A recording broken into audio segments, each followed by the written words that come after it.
come along with me while I show you what I did with Glacier today and tell you a little bit about her. So I caught her and brought her to the round pen and made sure she was still good with the rope, and then we went into lunging. So I got Glacier in August of 2024, and I bought her as a 60-day project. I was going to halter break her and start her under saddle. Obviously, it is not a 60-day project anymore.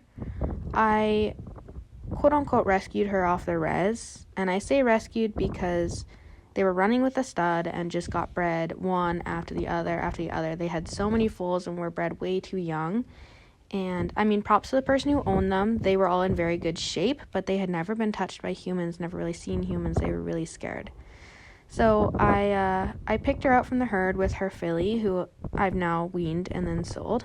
But I started the halter breaking process and the gentling process with Glacier, and at first it was going really well, but then she just went right downhill.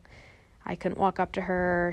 Every time I put pressure on her face, she would freak out. And then she was also having some stomach problems, which is a story for another day. But I felt really rushed to get the halter on her because I wanted to get her vet checked.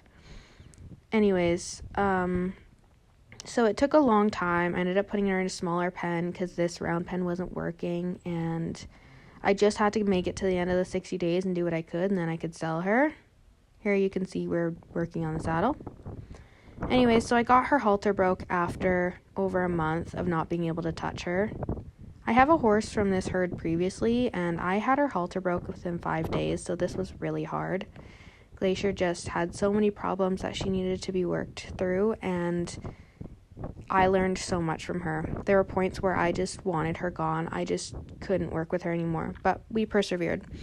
So I got her halter broke and found some buyers for her. And I was like, good riddance. I don't have to work with this horse anymore. She was crazy. She just wouldn't accept anything. So when I found the buyers, I was so relieved. And then we went to the process of getting her to their house, and Glacier would not get in the trailer. I genuinely could not get rid of this horse.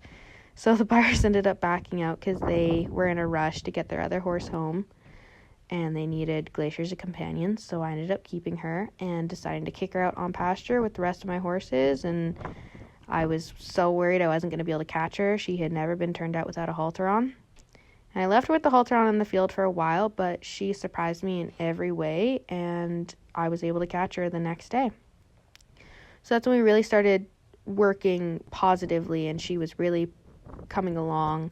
I got her really well halter broke, and then started the saddling process. Her first saddling we did completely in the pasture, all at liberty, no ropes, no nothing.